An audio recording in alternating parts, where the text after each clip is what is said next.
Международные организации уже расценивали кайтажские события, квалифицировали как военные преступления, преступления против человечности.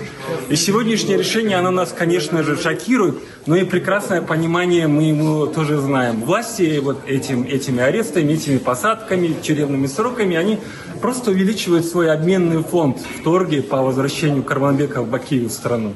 Потому что, вы знаете, 2 года назад они бы уже вернули Бакиева в страну, если бы Алмазбек Атамбаев не сделал демарш на этой встрече в Дубае. А этими арестами они, конечно, хотят вот взять еще больше людей в заложников, помимо тех, кто уже сидит от нашей партии, и дальше продолжать давить. Потому что, видимо, им это очень надо. Других обвинений мы не видим, потому что даже глава операции по Койташу, он открыто говорил, что задача была ликвидация Алмазбека Атамбаева. Курсан Асанов, его реально пытались засудить за несанкционированные переговоры.